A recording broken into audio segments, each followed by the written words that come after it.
Olá e bem-vindos! Hoje a gente vai conversar sobre uma tensão, uma que eu acho todo mundo conhece bem, mesmo que não use essas palavras. É aquele conflito entre confiar na nossa própria força, sabe? Na nossa capacidade de fazer um plano, de executar, e a ideia de entregar essa confiança para algo maior que a gente. É quase uma guerra civil interna, né? Exato. E que acontece em silêncio, na maioria das vezes. E a nossa fonte para explorar isso hoje é um texto devocional. Ele é curto, mas, nossa, tem muitas camadas. O título é Reconhecendo o que Deus já fez. E ele parte de uma passagem bíblica bem específica para construir um argumento sobre como a confiança e a gratidão, elas estão amarradas de um jeito que a gente não costuma pensar. Exato. E o nosso objetivo aqui é justamente esse. É desvendar como, segundo esse texto, a gratidão de verdade não é só uma reação a um dia bom ou a uma notícia boa. Ela seria, na verdade, uma consequência direta de uma confiança radical. A base de tudo está lá no livro de Provérbios, capítulo 3, versículos 5 e 6. Diz assim: Confie no Senhor de todo o seu coração e não se apoie em seu próprio entendimento. Reconheça o Senhor em todos os seus caminhos e Ele endireitará as suas veredas. É uma passagem bem famosa, né? E ela já de cara estabelece uma escolha. Ou você confia em Deus, ou você se apoia no próprio entendimento. Não parece ter um meio termo ali. Ok, vamos desvendar isso. Porque essa frase, não se apoie em seu próprio entendimento, ela soa quase como um absurdo para o cérebro moderno. Tipo, tudo na nossa vida, da escola ao trabalho, é sobre entender, analisar, planejar. Como é que se desliga essa chave na prática? E é exatamente essa provocação que o texto devocional usa como ponto de partida. Ele argumenta que a gratidão mais genuína, ela nasce justamente quando a gente consegue, de alguma forma, baixar a guarda do nosso próprio entendimento. A ideia central que o autor desenvolve é que a gratidão floresce quando se reconhece que não só as bênçãos, mas também os desafios, e essa é a parte difícil, são oportunidades para exercitar essa confiança. Ou seja, a gratidão deixa de ser um sentimento passivo, aquele que bom que isso aconteceu, e vira um ato de reconhecimento. Um reconhecimento de que existe uma força maior agindo por trás das cortinas, tanto no que é bom quanto no que é ruim. Exatamente. A gratidão vira uma lente, não um sentimento que vai e vem. E isso nos joga direto no primeiro grande obstáculo que o texto aponta: a nossa tendência à autossuficiência. O autor diz: muitas vezes somos tentados a confiar em nossas próprias habilidades. O que, vamos combinar, não é só uma tentação, é um motor da nossa sociedade, né? A gente é recompensado desde criança por resolver as coisas sozinho, por ser proativo. O que o texto sugere é que a gente perde quando abraça essa autossuficiência de forma tão completa. Então, o texto posiciona essa autossuficiência como o principal bloqueio para a promessa que vem no final do versículo. Aquela parte, e ele endireitará suas veredas. Certo. É como se fosse uma troca. A promessa de um caminho mais reto, digamos assim, está condicionada à nossa disposição de abrir mão do mapa que nós mesmos desenhamos. A gente quer ser o arquiteto do nosso próprio caminho, mas o texto sugere que só quando a gente abre mão da prancheta é que o caminho realmente se alinha. Nossa, mas essa é uma troca assustadora. Porque abrir mão do controle, na prática, parece abrir mão da responsabilidade. Esse não se preocupe, confie, pode soar como um convite à passividade para muita gente. Como o texto lida com isso? O texto não fala diretamente sobre essa questão da passividade, mas o jeito como ele conecta confiança e gratidão nos dá uma pista. Ele diz que a gratidão surge quando reconhecemos que não estamos sozinhos, que Deus está sempre conosco. Ah, entendi. Percebe? A gratidão aqui não vem da certeza de um resultado positivo, mas da certeza da companhia. É o alívio. Exato. É a segurança de não precisar carregar o peso do mundo e de todas as incertezas nas costas. Faz sentido. Então não é sobre parar de agir, mas sobre mudar a fonte da nossa segurança.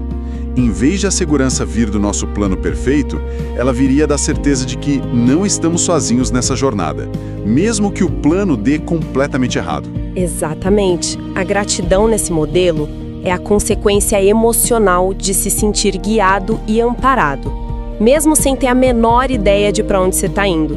É tipo a tranquilidade de saber que tem alguém no banco do motorista, mesmo que você não consiga ver o mapa. E isso me leva a um ponto do texto que, para mim, é uma virada de chave no argumento, porque subverte completamente a nossa noção de causa e efeito. O autor escreve assim: a gratidão nos leva a olharmos para trás e agradecermos por todas as vezes que o Senhor endireitou nossas veredas, mesmo quando não entendíamos o porquê das coisas. Isso vira de cabeça para baixo tudo que a gente aprende. Normalmente a gente entende algo e depois confia. O texto está dizendo o contrário. Confie primeiro e talvez lá na frente... Olhando pelo retrovisor... Exato. Olhando pelo retrovisor você entenda. É uma inversão total da nossa lógica. O texto propõe que a fé é validada retrospectivamente. A confiança que ele pede no presente, ela é alimentada não por garantias futuras, mas por evidências do passado. É um convite para a gente se tornar um detetive da nossa própria história, sabe?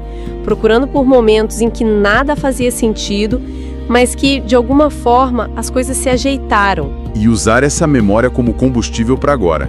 Isso, exatamente. E a ênfase na frase, mesmo quando não entendíamos, é a parte crucial, né? Parece que existe um valor especial na confiança que opera no escuro. Na fé que não precisa de uma apresentação com todas as explicações para existir. Mas sendo bem realista, como isso funciona?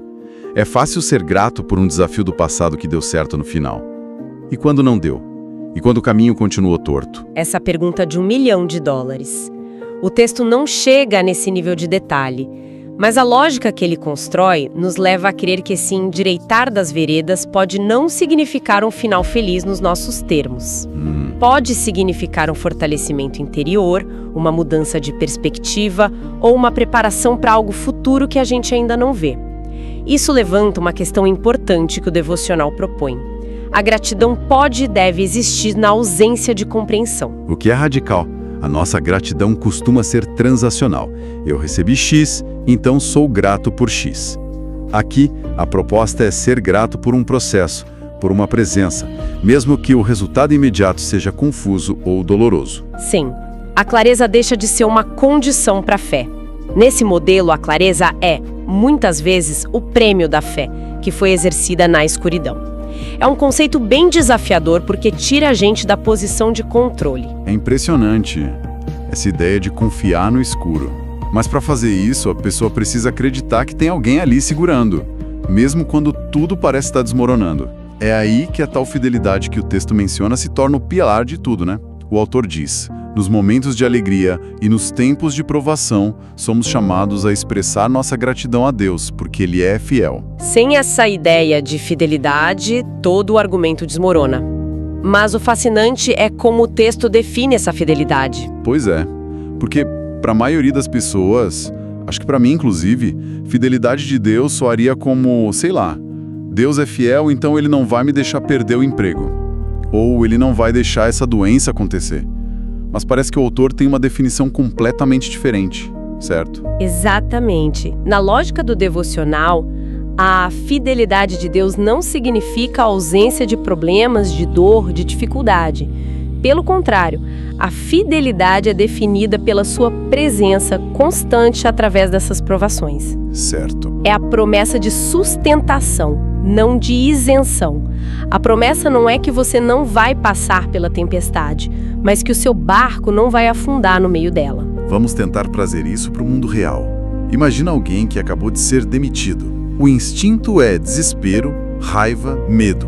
Como seria a gratidão na prática nesse cenário tão adverso, segundo a lógica do texto? Não seria uma negação da realidade? Um tipo de positividade tóxica? Ótima pergunta. Seguindo o raciocínio do texto, a gratidão não seria obrigado por eu ter perdido meu emprego. Isso seria, como você disse, uma negação. A gratidão seria direcionada para outro foco. Seria algo como: apesar dessa situação terrível, sou grato porque acredito que não estou sozinho nisso. Sou grata pela força para levantar amanhã e procurar outro emprego. Sou grata pelas lições que posso aprender com isso, mesmo que agora eu só sinta dor. A gratidão se desloca da circunstância para a presença. Ela vira uma âncora. Em vez de ser a comemoração quando o sol volta a brilhar, ela é a luz do farol no meio da neblina. É uma mudança de foco radical, da gratidão circunstancial para uma gratidão relacional. Isso. Baseada no caráter de Deus, como o texto descreve, e não na qualidade do momento que se está vivendo. E essa mentalidade prepara o terreno para a conclusão do texto, que é onde a ideia de gratidão evolui de um sentimento para uma ação contínua, uma prática diária. Exato. O texto sai da teoria e vai para a prática. A exortação final é que possamos viver cada dia cultivando um coração grato que honra a Deus em todas as circunstâncias. Olha, a palavra-chave para mim aí é cultivando. Não é sentindo, é cultivando. Então, o que tudo isso significa? Como essa ideia se traduz numa prática diária? O uso da palavra cultivar é muito intencional. Cultivar implica esforço, disciplina, atenção. Não é algo que acontece por acaso. Assim como um jardim, você precisa arrancar as ervas daninhas, que nesse caso seriam a murmuração, o medo, a autossuficiência, e regar as sementes da gratidão. O devocional propõe que a gratidão não é um evento, mas um hábito a ser formado. E como se forma esse hábito? Na prática, no meio da correria, numa terça-feira chuvosa em que tudo dá errado. O texto não dá um manual de instruções, mas a gente pode inferir. Talvez comece com coisas pequenas. Reconhecer conscientemente 3 coisas pelas quais se é grato no fim do dia, mesmo que o dia tenha sido horrível. Talvez seja verbalizar essa gratidão, mesmo que pareça forçado no início. A ideia de cultivar sugere que, com o tempo, o que começa como uma disciplina se torna uma segunda natureza. E o texto diz que o propósito desse cultivo é duplo: honrar a Deus e fazer com que a gratidão transborde como um testemunho de nossa fé. O que isso quer dizer? Se a gente conectar todos os pontos, o cultivo da gratidão se torna a manifestação visível daquela confiança invisível que o texto pediu lá no começo. A prova externa de uma convicção interna. Exato. Quando alguém, no meio de uma crise, consegue expressar uma gratidão genuína, não pela crise, mas apesar dela, isso transborda como um testemunho. E esse testemunho não é necessariamente verbal, né? Não é sobre sair pregando para os outros. Exatamente. Para um observador externo, essa atitude pode parecer completamente ilógica. E é essa ilógica que, na visão do autor, se torna uma declaração poderosa. É uma forma de comunicar ao mundo: minha instabilidade não vem das minhas circunstâncias, que são instáveis, mas da minha confiança em algo que é estável. A gratidão vira a linguagem da fé. Então o texto fecha um ciclo perfeito. Começa com um desafio interno, quase secreto, o de abrir mão do controle. Essa confiança gera uma gratidão que sobrevive até mesmo à incompreensão. E essa gratidão, quando é cultivada e vira uma prática, se torna algo externo, visível, um testemunho que, por sua vez, pode inspirar e fortalecer a própria fé e a de quem está ao redor. É um ciclo que se retroalimenta. Perfeitamente colocado.